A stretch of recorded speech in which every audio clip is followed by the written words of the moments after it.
Welcome back to Legal Marketing Moments. I'm your host, Nancy Myrland. All right, today we're going to talk about the fact that LinkedIn should not be just another placeholder for your digital bio. And what do I mean by that?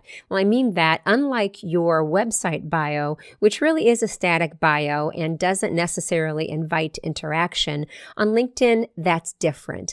LinkedIn is made up of, and this is how I've split it up, two components, your profile and your presence. They are equally as important as the other. You can have a really strong profile on LinkedIn, but if your presence is weak, and by presence I mean the best practices for ongoing use of LinkedIn, if you don't blend the two, then the other is weaker because of that. And let me go into that a little bit more. That means that if you can have a strong profile on LinkedIn, then when you go to interact with other people, your presence, then when they go back to learn more about you on your profile, you have given them something to learn about you. You've let them into your world. You have given them information that will help them learn what they want to learn about you. Let's look at the other scenario. If you go and interact with other people on LinkedIn and you haven't done anything about your profile to make sure it is as robust as it needs to be in the most important parts that LinkedIn gives us to use, and some of them are hidden until you actually add them to your profile, then they're going to go to your profile and they're not going to learn anything about you. And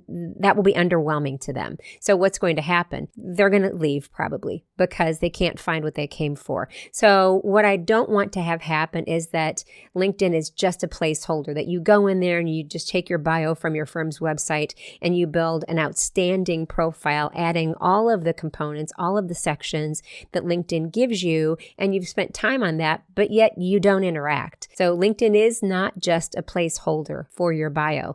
And that you then take some time on your presence, on your best practices, on how you're going to interact with people. Because when you do that, you can do a couple things. When you blend these two, profile and presence, there are two things that can happen. You're building your reputation and your relationships. And when you can do both of those, then you are using LinkedIn in its highest and best manner. And you are actually making it worth your while to spend time on the platform. All right. If you have any questions, let me know. If you're in a place where you can comment, please do so. Or you can always email me at nancy@myrlandmarketing.com. And that's MYRLAND marketing.com. All right. We'll see you next time. Take care.